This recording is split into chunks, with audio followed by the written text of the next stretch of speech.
but not standing in his way for very long. 5-3-11. Now all China needs is for the red car to lose.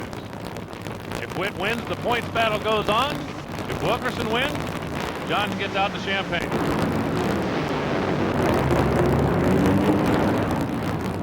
Is that a cork I hear popping in the background? It's he got loose out there. He smoked the tires, and it's a great feeling because we wanted 7. Earnhardt and Richard Petty, those guys did it. We wanted to do it in this sport, but we're excited for Casserole and Matco and Action, all our people. We worked hard. We were in a slump, but we're out of it now. John, does this mean you'll go for 8 in 98? That's why I live.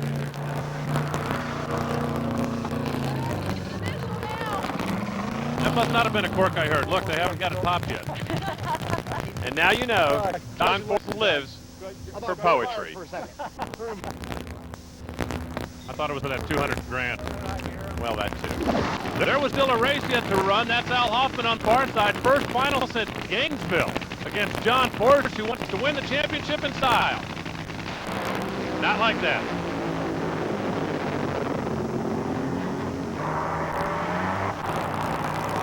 Congratulations to Al. Good to have him back. Hey, Al, buddy, you're back.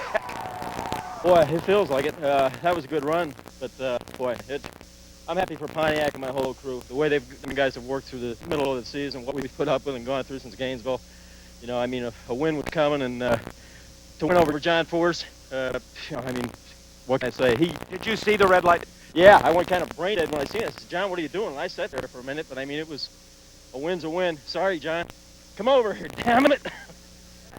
These guys go for the throat on the racetrack, but they truly are friends when they get out of the cars. And for the record, Al Hofmann was strong all weekend. He was in the fours more often than not. I'm glad you said that. I thought Al was going to hit him. The Matco Tools SuperNationals. Dean Skuza is sponsored by Matco Tools. That's why he's got this cool-looking car and does those cool-looking burnouts. Well, that's so the people all the way down here in the motorhome section can see that really cool-looking car. You didn't know that?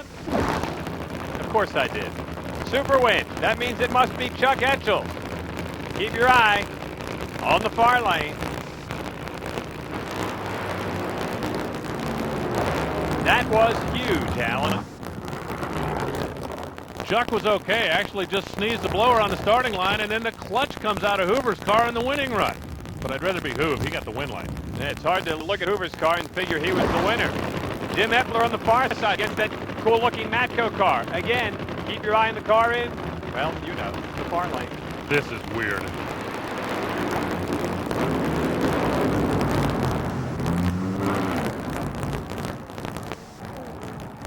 Houston, we have a problem. Big problem. I always wanted to say that. Big problem. Jim Epler would be okay. The car obviously was not.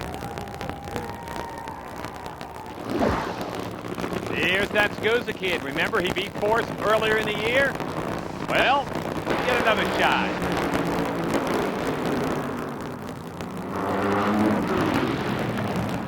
Beat him again and go to the finals at his sponsors race. Dean Skuza has never won an NHRA national event. They're having a little problem. Watch this. A little wobbly in the front end of Skuza's deal, trying to get it back to the starting line. That's funny, Alan. I tried to back up a funny car once and it did that same thing. I thought that was normal. That's because you have no skill at driving a funny car, but you don't expect that out of Dean. You're right. Well, you think that would bode well for Tony Pedregon. Think again. Skuza, first win of his funny car career, beat both Castrol cars, wins it here in front of the home crowd, or at least his sponsors. Dean Skuza no longer just the king of the burnouts. He is now a champion. What was the deal on backing this car up? Oh, I don't know, Steve, man. I think a kingpin or something's loose. And this is a hard check to keep it in the groove anyway. I'm thinking, don't please just go straight, you know, and it did. Thank God. Oh. Eric Mullenmeister, a good friend of yours, vice president of Matco Tools, a race presenter. They couldn't be happier down here. Those boys would need a wide-angle lens when they got all the Matco people in the winner's circle. The front end was so loose. Oh, the front end, I thought, oh my God, I'm going to have to shut it off. The thing, I had like a foot of plane in the thing.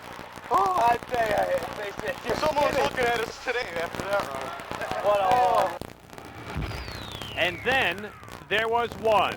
The Winston Finals. Isn't this where we started out about an hour and a half ago, Alan? No, 20 minutes. It just seems like an hour and a half. Round 2, championship already decided. Witt would like nothing more than to just whoop up on Force one last time for the season. Sorry, Witt.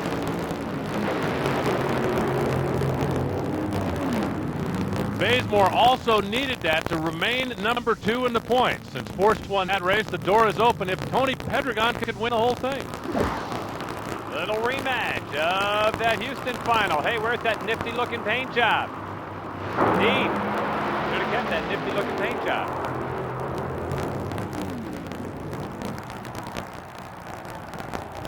Tony Pedregon gets the win, keeps his chances of finishing number 2 in the points alive. It's the Force guy against that Randy Anderson kid. Red light. Good night. Randy threw away what would have been a winning run. Could have stopped that driver of the year car. John Force has had to show everybody in California that car one time, and this was it, the last 2 funny cars of the season. John would be on again, off again. Tony be in the winner's circle again. He would finish number 2 in the points. Congratulations coming from Steve Evans. Great job, Tony. The best elapsed time of the entire event. Well, it felt every bit as good as it made, and a little choked up here, but really want to thank Capital, Mac Tool, All Pro Bumper to Bumper, Goodyear. They made these tires that stuck all year. I don't know what happened to John, but for all these fans that stuck with us, we wanted to prove that we do race with these cars, cars, and especially to Whit Bazemore. The guy's got a lot of guts. I think he said it best. Next year is going to be awful interesting. It sure will be. Bobby sounds like me. Here's what Bazemore offering his congratulations. That's cool. He sounds like me after the Indy. Got something in my... That's because he's all choked up, and he ought to be. Finished number 2 in the points for the 2nd year in a row. Congrats to all of our top 10 finishers and the champ, John Force, in 1997. You know, Bob, I can't help but think that in the middle of the season when John and the guys were experimenting and having all that trouble, went 12 races without winning, the rest of the funny car guys missed a real opportunity there, or we could have a different celebration going on. Yes, indeed, but the cream does rise to the crop, and the Castrol gang did it again in funny car. Would Jim Yates get a chance to repeat in pro stock? Well, I thought you'd never ask. We just finished the funny car season in the dark. Now it's the pro stock season, still in Pomona.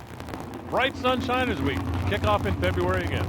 There were a lot of new cars here, just like we saw in the funny car category. The Dodge boys returned, Darrell Alderman and Scott Jeffreyon. They would come back with the Dale Ike team. They would not qualify.